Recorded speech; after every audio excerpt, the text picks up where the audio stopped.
So, as Shakim and Tawny set back out, gets into the car, he just kind of, for a second, rests his forehead on the steering wheel, just kind of shakes it back and forth. Fuck. Tawny just kind of sits down next to him, the cushion settling underneath her. Now, you want to be telling me what all that was about, yeah? No, I don't like hearing about kids getting taken away from families. Yeah, so that is what I'm understanding, but do you want to tell me what it is about? Maybe we got a few days drive in front of us. Maybe I'll tell you my whole fucking life story. She goes, you can keep it to the abridged version.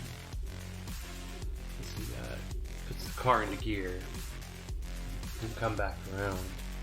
So according to this, each day it is a survival role to see if they can track and follow these slavers. On a success, they keep the trail going. On a failure, they add an additional day. And of course, for each day, we're going to be drawing to see if there's an encounter. So, roll number 1 for Yukim. Wild die blows up. That's an 11. Now, this doesn't actually say, based on the issues at hand, what happens with the raise. Let's take a look just to make sure. Failure. So I'm going to say, on a successful raise, here's what I'll do. There's a great rule that came up in the Savage Rift's Tomorrow Legion Field Guide, where on certain successes for long-term navigations, you get to, I think it was like for the Scout, you get to draw twice and then choose which one of the cards you want for that encounter for the day. So we're going to do day number 1. It's a 5 and a 10. No real issues there. So Yukim sets out and immediately begins to notice the heavy tracks. He sees it and he just goes, means they probably have got some kind of cargo loader or something that they're carrying the kids in. It should be relatively easy to track, but it doesn't speak highly of the situation we're going to run into. Tawny just watches him. It's funny that you know so much about this. Why don't you be telling me why you know so much about the black market? He goes, how about I don't, and we just say I did. Day 2, I'm going to give him another roll. It's 3 and a 5, it's at least one success. So he does keep up, but let's draw. It's a 9, still no encounter. Multiple days of this trip already, now being deterred even further. And Yukim just starts tapping on the steering wheel. It's like, oh, look, let's ask a question. Is Yukim and his sign up to become a juicer? Now, we had kind of determined that he signed up to be a juicer for Kingsdale, but did he make this choice because he was taken from his family? I think it sounds, I'm going to call this kind of unlikely, given a little bit of what we've already determined, that he knew his folks, and Kingsdale doesn't really offer a lot of the black market slave trade, but that doesn't mean it doesn't exist. So we're going to say unlikely. 77. So that is the chaos factor. Uh-oh. Let's do a thing. So that still answers no. So Yukim was not, in fact, kidnapped by slavers. But that is a good thing. Now that doesn't mean that somebody else in his family or friends wasn't. But now, let's roll 25 dimly to dimly aggressive. what is the nature of this random interrupt? Let's go over to the random encounters. Let's roll on the trouble table. It's an 8. Fire. An uncontrolled raging wildfire engulfs the area. Successful survival check means the heroes can get around it, adding 1d10 times 10 miles to the journey. Failed roll. Alright. So you came. Hope you succeed this one, buddy. 3 up, that's cocked. Uh-oh. I'm going to spend a penny on that. That seems important. 1 and a 5. Okay, that's at least one success there. It's still going to add 100 miles to their journey. Oof, it's an additional day.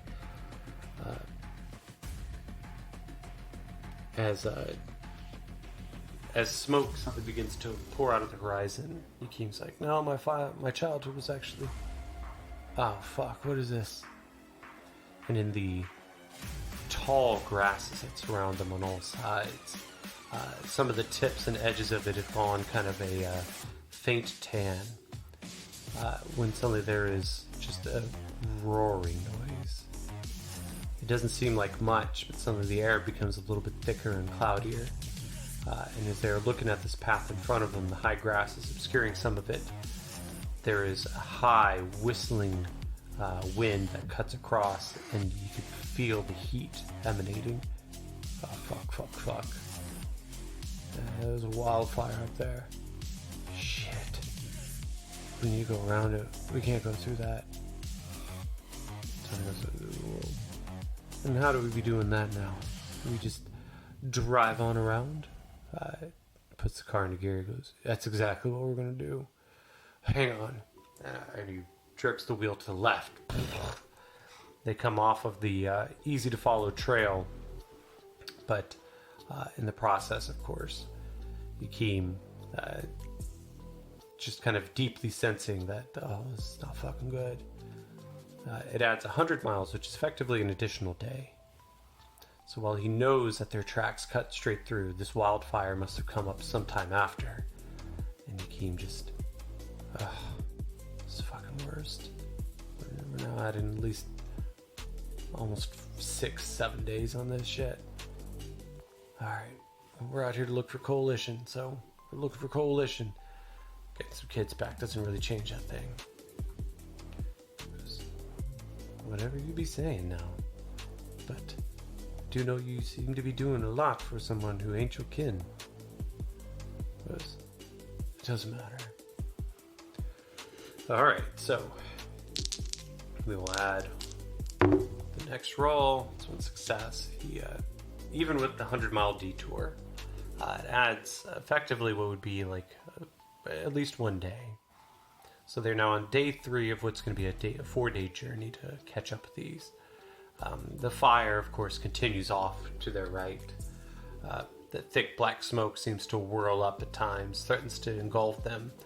But as Yukim kind of watches the wind and the way it keeps shifting, he makes sure that he can steer the car to keep the smoke and the fire off to one side. As they keep going, now I need to be known. Was it your cousin? Was it that friend? Was it your sister? Was it, in fact, because we established that Yukim had multiple siblings, was it one of his siblings who was kidnapped? I don't know the answer to this. We're going to go 50-50. 34. Because look, I don't want to fucking talk about it, alright? Yeah, it was, let's see. It was 34. I'm going to roll a d4. Odds it was a brother, evens it was a sister. It's 2. Look, man, they fucking took my sister, alright?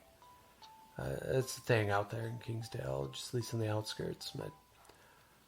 My pa, he was a good, hardworking man, but I don't know why the fuck I'm telling you this, but black market comes out. They start deciding that they own your shit. They decide that you own your farm, your house, something, right? Didn't have to be any real reason. They just kind of decide it. They offer you a loan. And of course, money's tight. They know this. My dad took it. And when they came to take points, make sure that they got their extra money off the top of it, Pop couldn't afford it. So they took my sister. Oh. That is a terrible story. Yeah, this is why I signed up. I didn't want to be the person who couldn't help.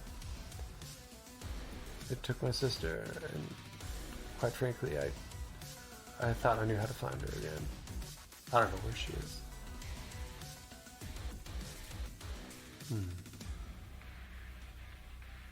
I'm sorry there, me boy. That was obviously quite painful. He goes, yeah, it was. Now could we shut the fuck up and just keep driving? We gotta get these kids back. So, Yakeem, we have now established something very, very important. One of Yakeem's hindrances is obligation. I was assuming that it's with the JLA, but I'm wondering if his obligation of 20 hours per week isn't a job or anything. I wonder if he is spending 20 hours a week or so searching for his sister. Is that the case? I'm going to ask Faith this. Is Yakeem's obligation that he is searching for his sister and spending at least 20 hours a week doing it? 57. Yes. Yakeem is looking for his sister. Okay. That's going on the threads list.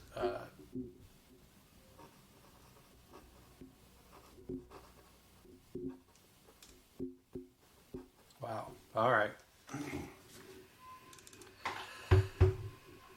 Whew. That's a little dark. Need a moment with that one. But regardless, we keep moving on. Yakeem, this last day, should be able to keep up as long as he succeeds the survival check. Alright, 1 and a 5. 5 is a success. Yakeem starts pulling up, and halfway through, he sees kind of a thicker rumble off in the distance. Looks like dust, less like smoke. He kind of points and goes, oh, I think we may have just found our trouble. Tawny kind of looks up. She sees it. She goes, alright now there, bad boy. How do you want to be doing this? Yes, well, they're making pretty slow roll, and we were able to catch up with them. I think at this rate, we'll probably get ahead of them. Maybe even do it quietly. If we can get a scope, an idea for how many folks are up there, then probably a good ambush. No, that won't be too difficult. Speak for yourself. She goes, I am there, rude boy. And she, let's see here. Yeah, I mean, she's got loyal and overconfident. I'm going to say that Tawny absolutely believes that she can do this. And she goes, well, how about this now? We set up the mind communication again. You drive on up ahead, drop me off, and then hang back to get a good look at these here folks. And then when the bad folks start coming out to take a look at what this crazy woman be doing, you can get a good lineup. And if you think you can get the kids out, then you can get the kids out. But either way, you give me the word through our mind communication, and I start chopping people up. He goes, oh, it's not the worst idea. Do you know how to make traps or anything? She goes, oh, I have but a couple of things that I might be able to be doing. And I got a couple of these here grenades. Alright. Still not a bad idea. Okay. Let's do this. And he's going to, so here's what I'm going to do. going to give him a stealth roll to see if he can get the vehicle around. Now, a vehicle's pretty large, so I'm going to actually give it a -2 modifier. If he can get in front of them to a sizable space, that way he can have a lead as they come up. So 1 and a 4.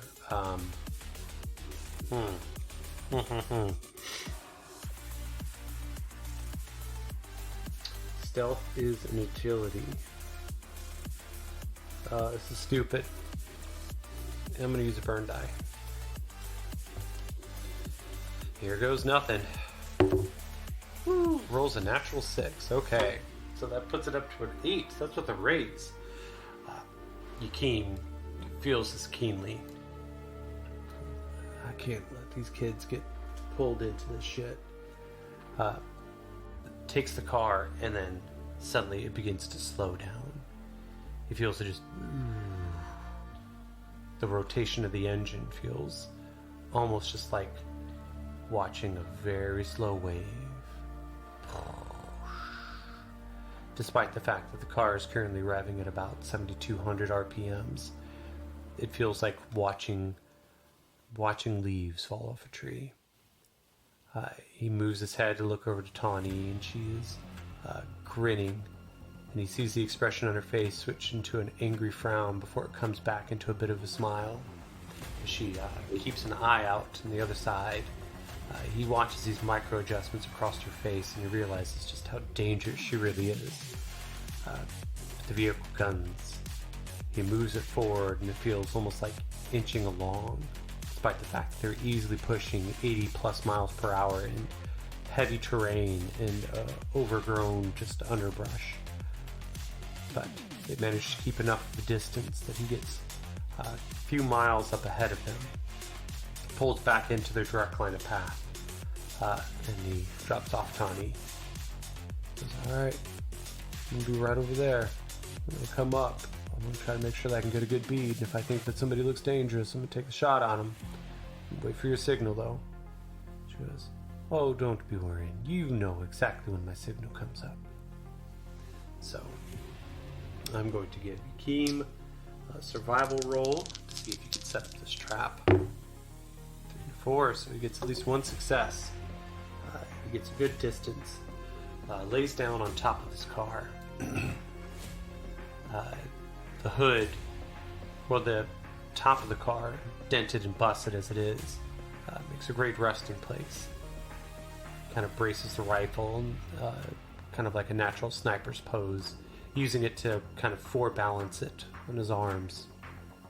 He peers in through the scope, and it sees Tommy. I'm going to give her, let's see here, does she have performance? She doesn't. Well, I think this would probably be survival. Now, they get heightened senses, +2 to notice, and survival for tracking rolls, and ignore 2 points of range penalties. But, yeah. So, I mean, she would get effectively a D4 in survival, but only if it's tracking. And she's not tracking, she's trying to set up. Yeah, she's trying to set up a trap, so I'm just going to roll. Ah, it blows up. Oh, it blows up. It blows up again. 16. 20. 21. -2 for being untrained. It's a 19. Tawny apparently is a master in guerrilla warfare. She goes out and she begins to line up a couple of pieces. Yakeem can't see exactly what she's doing, but as we kind of zoom in over top, she takes some of her shoelaces out, loops them through so that way they form a kind of like a natural depression trigger. If something pulls on one of these, it's going to pop the tops of both of these grenades and kind of cause a threshing ground as these fragmentation grenades would tear through whoever is nearby. So I'm going to chop that down real quick. She has a frag grenade trap. We'll see how that triggers. Now, as Tommy stands back up, she kind of always seems to be bouncing and dancing in place. Let's find out who exactly our targets here are. So, according to this, black market smuggling operations, they start off with 2d6 mercenaries. So they have 6 mercs with the bandit stats. In addition, they have a headhunter. Ooh, that's tough. Black market enforcer. And a black market exploitator, whatever that means. Expeditor. So I'm going to go look at those stats. I already know that headhunters are vicious. That was effectively what Grola's stats are based on, and she was brutal. Let's get over to that section.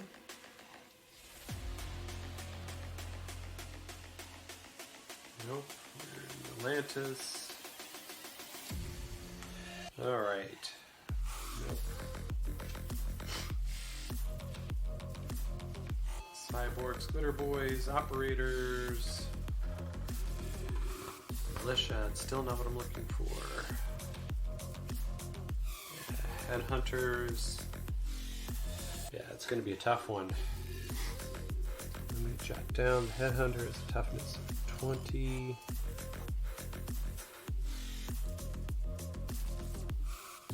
Man.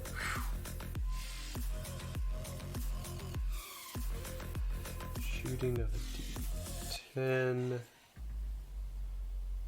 with a mini railgun. Holy crap.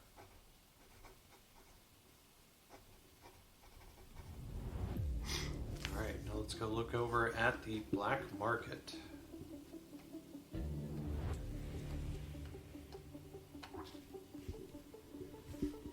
Is black market in here?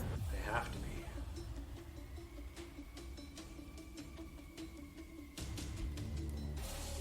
Necromancers. Bunch of demons. Okay. Black market enforcer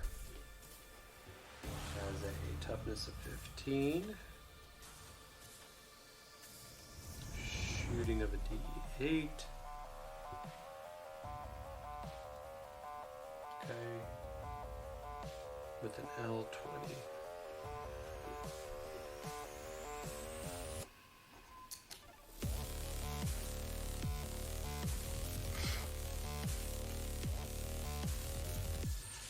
Right, and then the expeditor.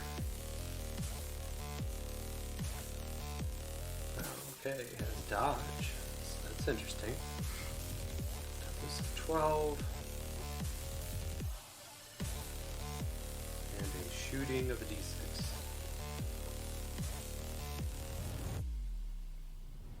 Yeah, they're not much of a...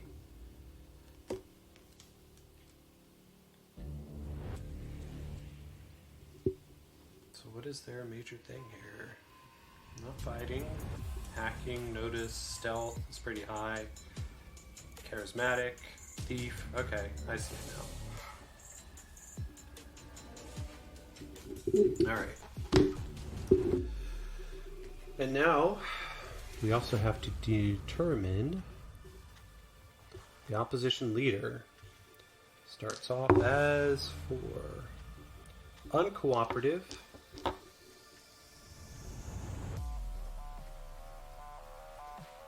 Which is not surprising. And then for the other authority figures, 5 is apathetic. And sympathetic. Interesting.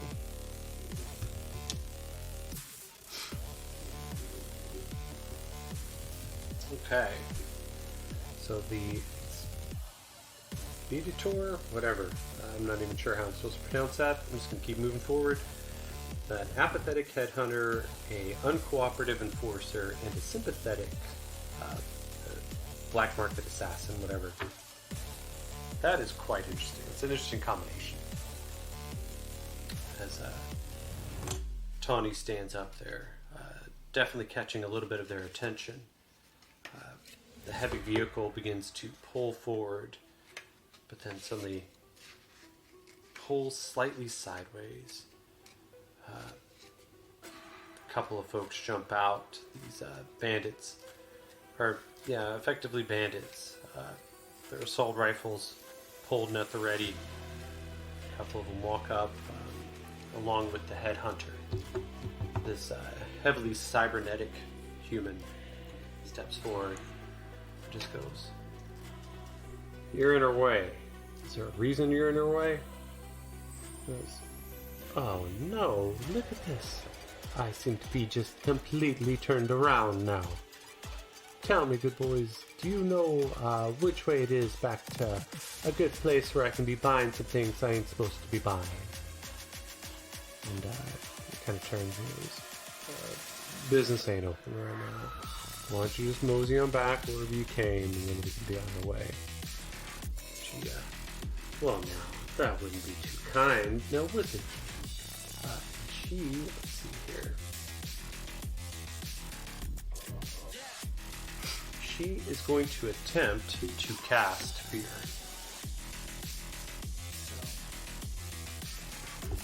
I'm going to pull that up real quick.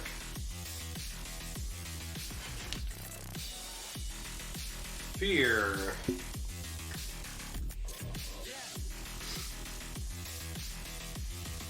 Okay. Causes an overwhelming dread. It's instant. Target. Alright, so she's going to dump in 3 points to give an area of effect of a large blast template. So you know what? I think I need to start figuring out what this looks like. So, first things first. Let's get some bandits on the table. Let's see, bandit.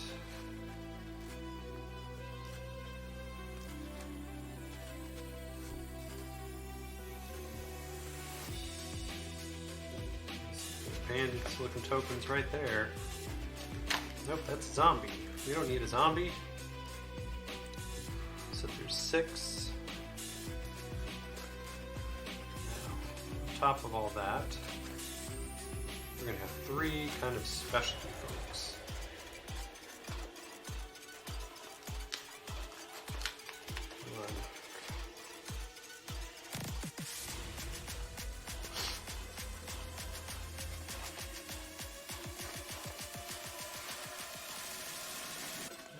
These are kind of terrible.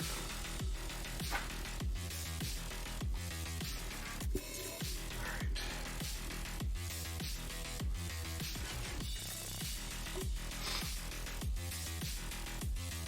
Headhunter, and there we go.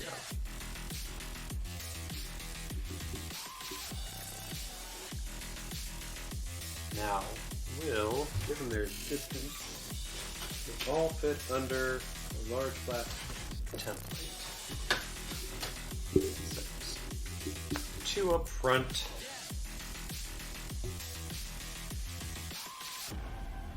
And oh, look at that. Almost all of them.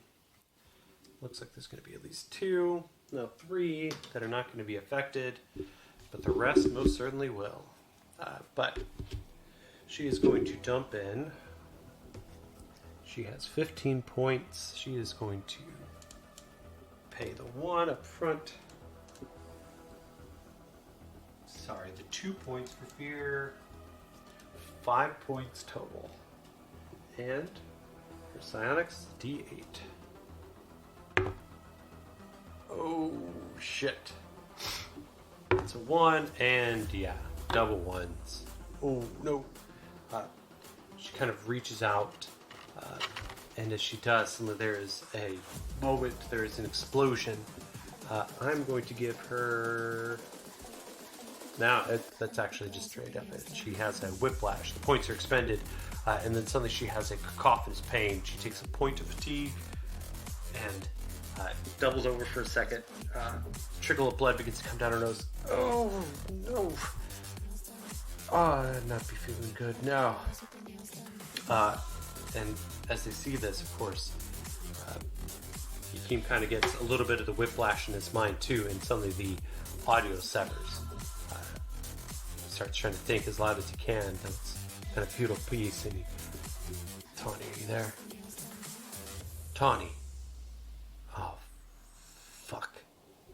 He starts narrowing in on this scope. And as he does, he sees that a tableau is beginning to break out. Now, well, that is the sound of initiative being drawn. We're going to go, let's draw over here.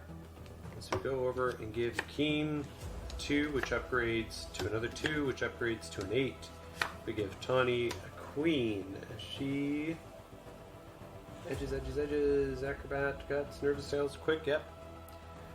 So, bandits get a jack. Our headhunter gets a king. 4 for the enforcer, and 3. Does not have quick. Excellent, excellent, excellent. That is good for our heroes because having people who tend to go ahead is always kind of a pain.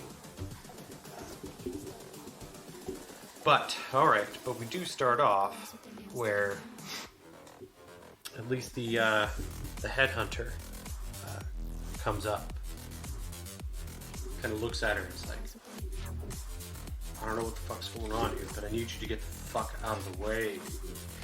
She kind of doubles over for a second, comes up, and he... Let's see. What did we say? He's apathetic. Let's see, are there any edges on this guy that makes me think he's going to try to draw, shoot, and kill? Yeah, he's got the mean edge. Steps forward, pulls out his handgun, and he's going to try to shoot her point blank. I'm going to say probably try to shoot her in the head. So it's D10. Shooting someone in the head is a -4. That's a 4. And given her... She has acrobat, quick, she doesn't have dodge. He still misses though. As he raises the gun, she suddenly ducks down. The shot just poof. It's a heavy iron blaster. Even with the shotgun rules though, that's still a miss. And he just kind of, fuck, what the fuck is that? Alright, so we go from that, we go over to the queen. Tawny sees this. She is going to jump forward, and she is going to draw immediately her flaming sword. So she has... There's a steel, gun nut, and quick. Yeah, so she's just going to start taking... She's going to take 2 swipes at him with this flaming sword. So, multi-action penalty of -2, plus a -1 from the point of fatigue. It's a -3 on both of these. It's an 8 reduced down to a 5, and a 4 reduced down to a 1. So the 8 hits. Oh, they don't, of course, put the stats for this thing in there, so I've got to go look those up. Figure I would just write these down, but nope, I am not that clever all the time. So we're now at a flaming sword. What did I say? 5? I've got to compare parry. No, actually that doesn't hit. So never mind. She swings out, and with a surprising deftness, the headhunter begins to kind of batter the sword aside. That is reduced down to a 6. Math. Math, why are you so difficult? Flaming sword, just to write this down, is plus D12 AP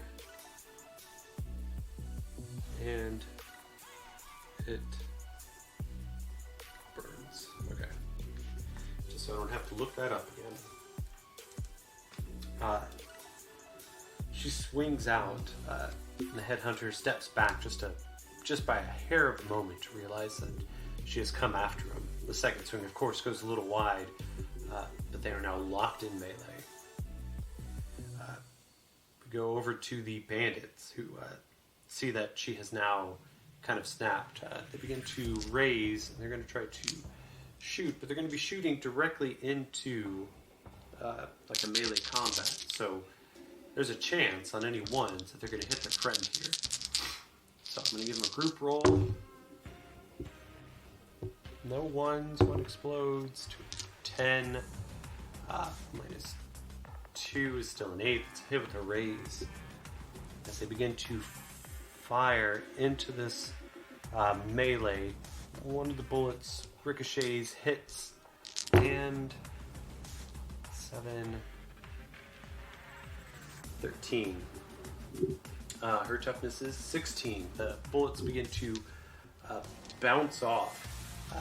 Her armor catches some of it. The ricochet seems to cause these ballistics to shatter and break and go in all directions. But they begin to pound immediately onto the van, and you just hear a thunder of footsteps as people begin to pour out. Alright, we now go over, let's see, the 8 is Yakeem. He sees this and just goes, "Ow, fuck." He is going to raise and shoot. And he is going to aim at, he's probably going to aim directly at the headhunter. He's seen this type before. Doesn't have a big love for them. So his shooting right now is a D10 plus D6. No penalties from range. So that is an 8, so it's a hit with a raise. So he does his 4d6 plus 1d6 from the raise, so that is 5d6 total. This might be nasty.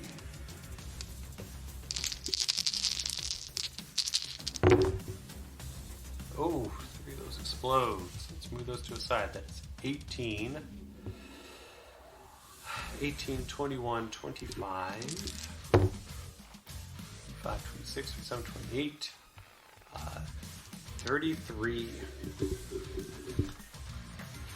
33 against a toughness of 20. That is at least 12 points over, so that is definitely going to be quite a few. And just to make sure,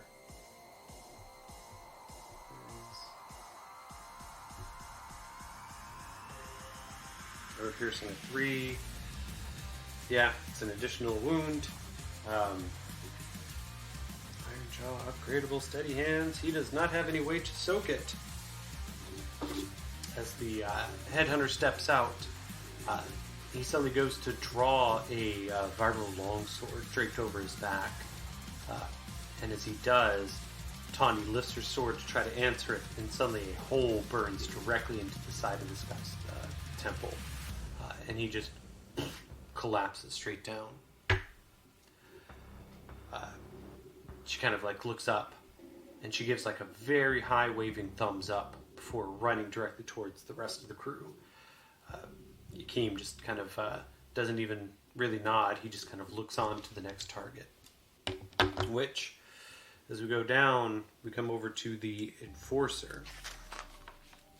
The Enforcer, let's see.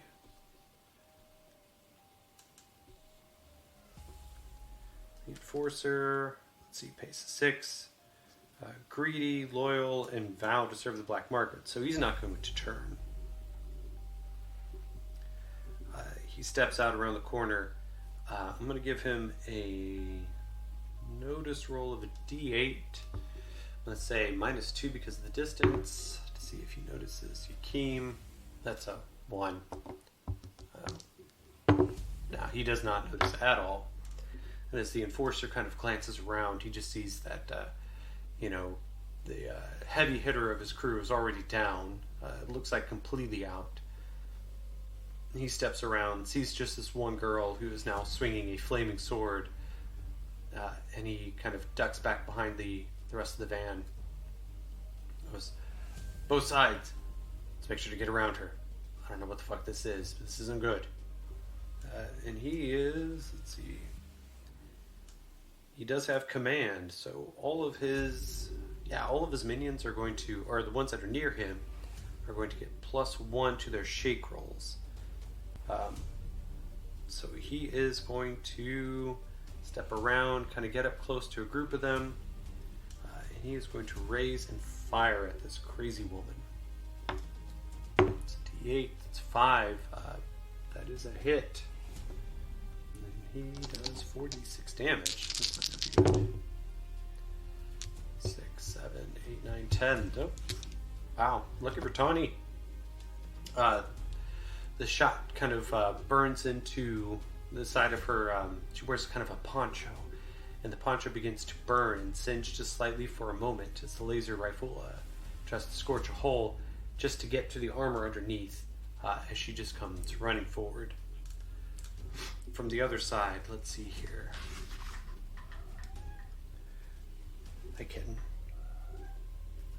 This guy steps around. Let's see.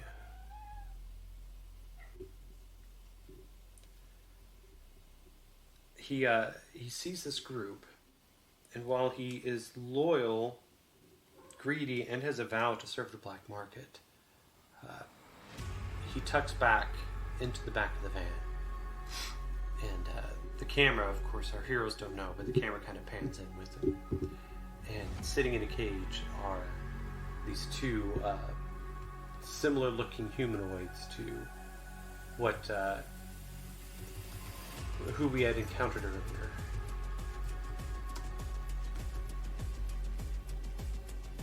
Let's see.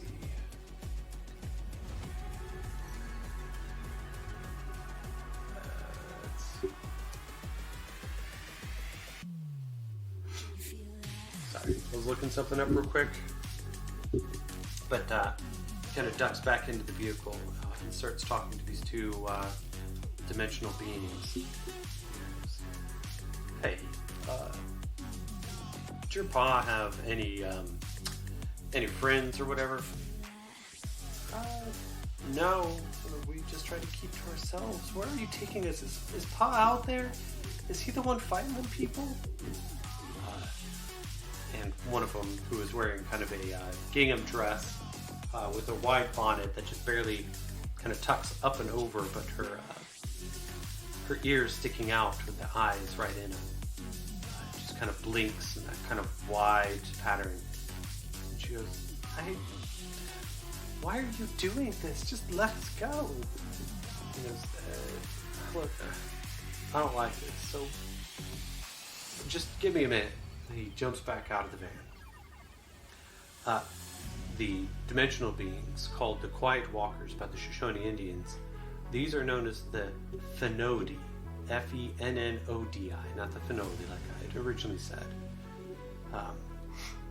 As the two children in the back, separated by cages and cuffed to the walls, they scooch a little bit closer towards each other in the back of this van, and just the younger boy just begins to cry.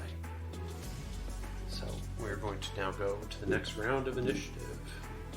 We start over here with King.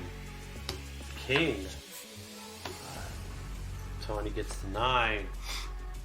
Well, he's dead, so he's not going to get a card. Actually, yeah. Bandits get a 10. He's dead. 7 and a 10. All right. Well, obvious leader up here is now Yakin. The kind of black market enforcer has gone around the other side. You can't quite see him, but he can't see at least one of the bandits here. So he's going to raise, and he's going to take 2 shots with his D10. 3 shots with 1. It's a hit with the raise. So that is going to be 5d6 again.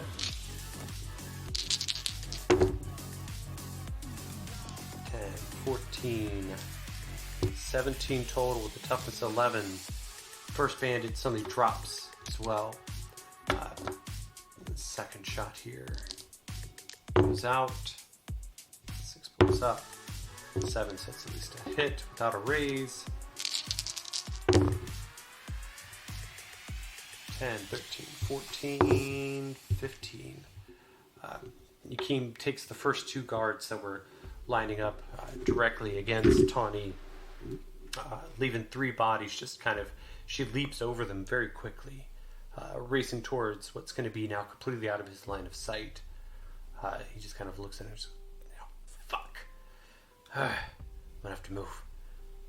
And he gets down off the back of the car, braces his gun, and begins to kind of sprint.